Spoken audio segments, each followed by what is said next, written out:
Assalamualaikum warahmatullahi wabarakatuh. Alhamdulillah, kita bersyukur kepada Allah Subhanahu wa Ta'ala karena sampai dengan hari ini kita selalu diberikan kesehatan. Semoga anak-anak juga dalam keadaan sehat walafiat. Dan jangan lupa, kalian harus selalu menghormati kedua orang tua, menyayangi saudara, menghormati ibu bapak guru, mencintai bahasa Indonesia, serta selalu menjalankan perintah Allah Subhanahu wa Ta'ala. Nah, anak-anak, bersama dengan ibu di sini kita akan terus belajar. Nah, kita kembali melanjutkan pelajaran kita bahasa Indonesia kelas 8 semester genap untuk SMP dan MTS. Adapun materi kita pada pagi hari ini adalah unsur drama tradisional dan modern.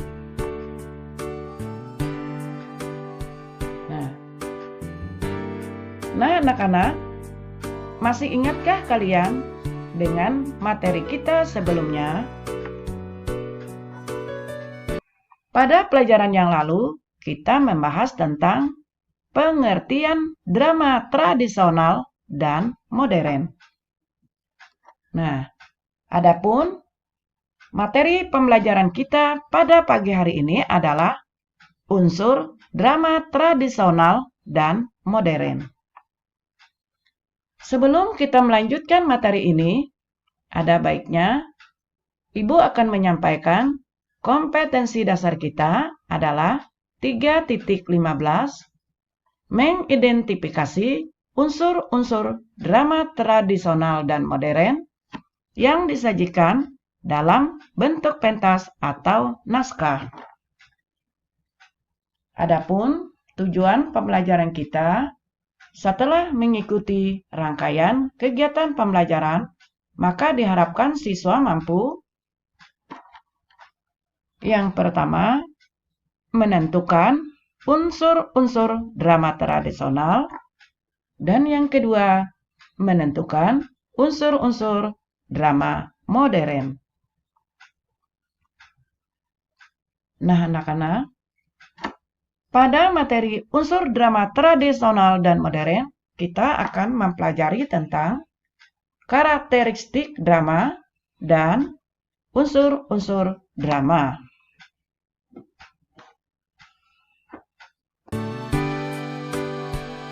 Nah, anak-anak, sudahkah kamu paham tentang arti drama? Nah, drama adalah berasal dari bahasa Yunani yaitu draomai yang berarti berbuat, berlaku, bertindak, atau beraksi. Nah, menurut Kamus Besar Bahasa Indonesia, drama adalah komposisi syair atau prosa yang diharapkan dapat menggambarkan kehidupan dan watak melalui tingkah laku, akting, atau dialog yang dipentaskan, cerita atau kisah, terutama yang melibatkan konflik atau emosi yang khusus disusun untuk pertunjukan teater. Karakteristik drama.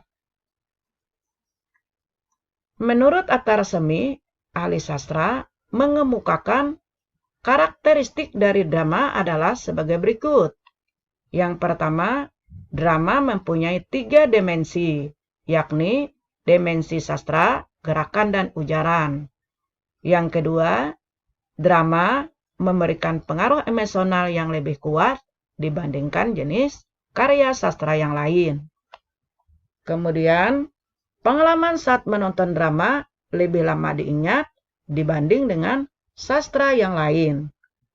Kemudian, yang keempat adalah drama mempunyai banyak keterbatasan dibandingkan dengan karya sastra lain. Nah, Lalu, mengapa pemeran drama perlu memahami karakteristik drama?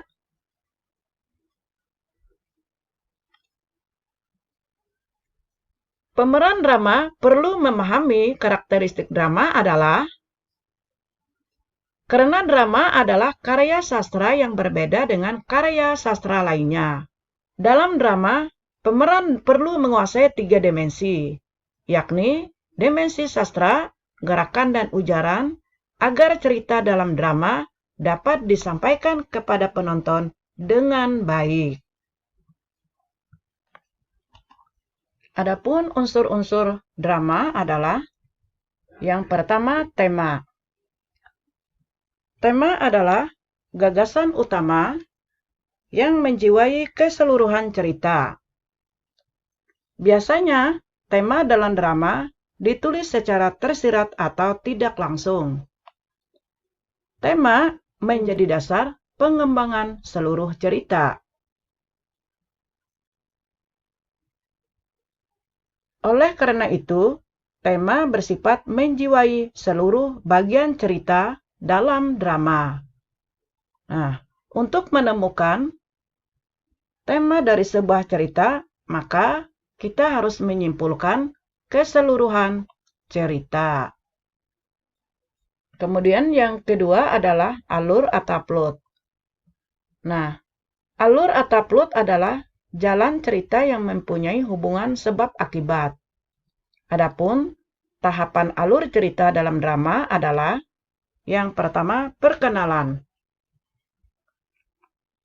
Dalam tahap ini, penulis memperkenalkan tokoh-tokoh dan latar cerita. Yang kedua adalah konflik.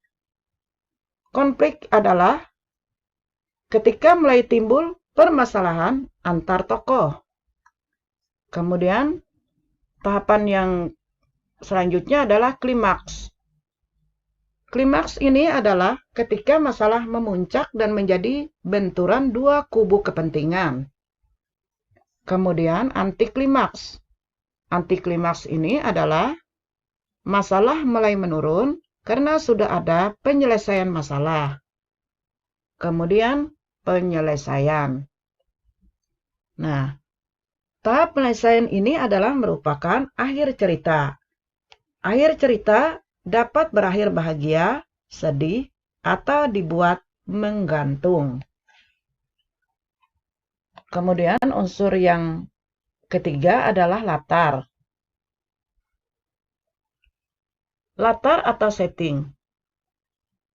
Latar atau setting disebut juga dengan landas lampu. Menyaran pada pengertian tempat, hubungan waktu, dan lingkungan sosial tempat terjadinya peristiwa-peristiwa yang diceritakan. Kemudian, unsur yang keempat adalah penokohan. Penokohan adalah pelaku yang mengemban peristiwa dalam drama sehingga peristiwa itu mampu menjalin cerita. Tanpa tokoh, alur tidak akan pernah sampai pada bagian akhir cerita. Nah, adapun perbedaan tokoh dalam drama terdiri dari yang pertama, dari sisi keterlibatannya dalam menggerakkan alur. Yang kedua, dari sifat tokoh dalam drama. Dan yang ketiga, perwatakan tokoh. Nah, dari sisi keterlibatannya dalam penggerakan alur dibagi menjadi ada tokoh sentral. Nah, tokoh sentral ini adalah merupakan tokoh yang amat potensial yang menggerakkan alur. Tokoh sentral mempunyai potensi yang dipandang dapat menghasilkan atau menguntungkan. Tokoh sentral merupakan pusat cerita, penyebab kemunculan konflik. Kemudian, tokoh bawahan. Nah, tokoh bawahan ini adalah tokoh yang tidak begitu besar pengaruhnya terhadap perkembangan alur, meskipun tokoh bawahan juga terlibat dalam pengembangan alur. Kemudian yang ketiga adalah tokoh latar. Tokoh latar adalah tokoh yang sama sekali tidak berpengaruh terhadap pengembangan alur. Kehadiran tokoh latar hanya sebagai pelengkap latar. Tokoh latar berfungsi menghidupkan latar. Kemudian, yang kedua adalah sifat tokoh dalam drama. Ada dua jenis tokoh sebagai berikut. Yang pertama, ada tokoh protagonis, dan yang kedua adalah tokoh antagonis. Tokoh protagonis ini tokoh yang kita kagumi, yang salah satu jenisnya disebut pahlawan. Tokoh protagonis merupakan tokoh yang taat norma-norma dan nilai-nilai ideal bagi kita. Adapun tokoh antagonis adalah tokoh yang menyebabkan konflik atau sering disebut juga dengan tokoh jahat. Tokoh ini juga mungkin diberi simpati oleh pembaca jika dipandang dari kacamata si penjahat sehingga memperoleh banyak kesempatan untuk menyampaikan visinya walaupun secara faktual dibenci oleh masyarakat. Nah, ini adalah sifat tokoh dalam drama. Kemudian, perwatakan tokoh. Nah, berdasarkan perwatakannya, tokoh-tokoh cerita dalam sebuah drama dapat dibedakan menjadi dua jenis. Yang pertama, ada tokoh statis. Nah, tokoh statis ini adalah tokoh cerita yang tidak mengalami perubahan atau perkembangan perwatakan sebagai akibat peristiwa-peristiwa yang terjadi. Yang kedua adalah tokoh berkembang. Nah, tokoh berkembang ini adalah tokoh yang cenderung akan menjadi tokoh kompleks. Tokoh berkembang ini disebabkan adanya perubahan dan berkembang sikap, watak, dan tingkah lakunya. Nah, kemudian tokoh dalam drama juga terdiri atas beberapa jenis. Ada tokoh utama. Tokoh utama ini adalah tokoh yang sangat penting dalam mengambil peranan dalam sebuah drama. Kemudian tokoh datar. Tokoh datar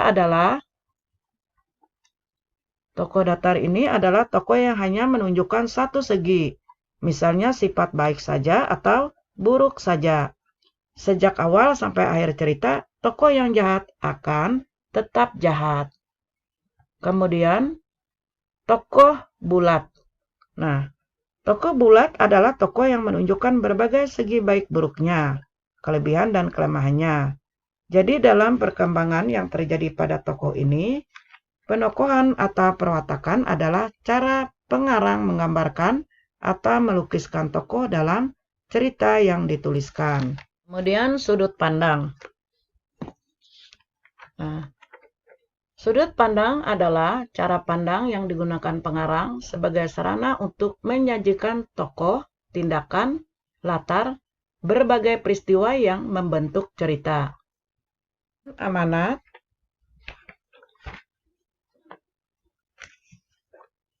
Amanat adalah pesan yang ingin disampaikan penulis kepada penonton. Pesan tersebut dapat disampaikan baik secara langsung maupun tersirat. Pesan biasanya bersifat positif. Kemudian yang ketujuh adalah dialog. Nah, dialog adalah percakapan dalam sandiwara atau cerita. Dialog memiliki 3 elemen penting. Ketiga elemen tersebut yaitu tokoh, wawancang, dan kramagong. Nah, anak-anak, demikianlah tentang unsur drama tradisional dan modern. Ada 2 soal dan kalian kerjakan. Sekarang Ibu akan bacakan soalnya. Soal yang pertama, mengapa pemeran drama perlu memahami karakteristik drama? Yang kedua, sebutkan macam-macam tokoh drama berdasarkan keterlibatannya. Soal yang pertama, mengapa pemeran drama perlu memahami karakteristik drama? Yang kedua, sebutkan macam-macam tokoh drama berdasarkan keterlibatannya. Nah, anak-anak, tidak ada kesuksesan tanpa bekerja keras. Tidak ada kesuksesan tanpa perjuangan. Dan tidak ada kesuksesan tanpa doa dan dorongan dari kedua orang tua kita. Selamat bekerja, semoga sukses selalu. Nah, demikianlah yang dapat Ibu sampaikan. Salah hilaf, mohon maaf. Terima kasih atas perhatiannya. Semoga bermanfaat. Ibu akhiri. Assalamualaikum warahmatullahi wabarakatuh.